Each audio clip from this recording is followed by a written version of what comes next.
Les nouvelles sont plutôt bonnes du côté du Nord Kivu. Plus de 40 rendus des différents groupes armés, dont 70% de l'APCLS actifs vers Muhanga et Boabo en territoire de Massissi sous le commandement du colonel autoproclamé Mwenzangu ont été présentés ce lundi à la presse. Le résultat d'un travail de 2 mois, comme le précise le porte-parole des opérations Sokola 2. Les armes utilisées par ces derniers ont également été présentées à la presse. Patrick Sialoua pour le détail.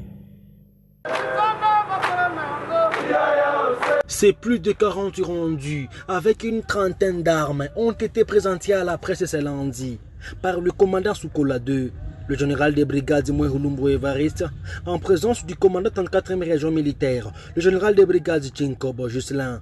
La plupart de ces rendus sont ceux de l'Alliance des Patriotes pour un Congo libre et souverain, APCLS, actif sur l'axe Mahanga-Boabo, en territoire de Massissi, sous le commandement du colonel autoproclamé Sendzougou Mwenzangu, qui s'est lui-même rendu.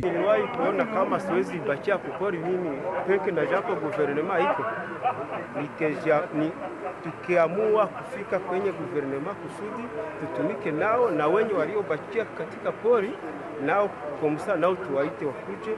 Le lieutenant-colonel Njike Kaiko Guillaume, porte-parole Sokola 2, parle d'un bilan de 2 mois d'opération en territoire de Massissi et Rutshuru.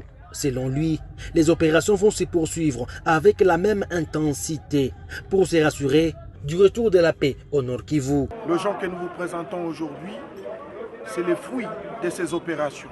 La pression soutenue des forces armées de la République démocratique du Congo dans le cadre de l'état de siège sur tous les groupes armés sans distinction aucune. Et à ce jour, cette pression a donné des fruits. C'est au moins plus de 45 ex-combattants qui faisaient partie des groupes, l'un des groupes armés les plus radicaux, celui de l'APCLS de Janvier Karaïre, qui aujourd'hui n'ont pas pu tenir devant la puissance de feu des forces armées de la République démocratique du Congo. Ils se sont rendus avec des armes que nous venons de vous présenter. Parmi ces armes, il y a notamment des armes que nos rendus ont amenées, mais aussi les armes que nous avons récupérées sur les ennemis neutralisés.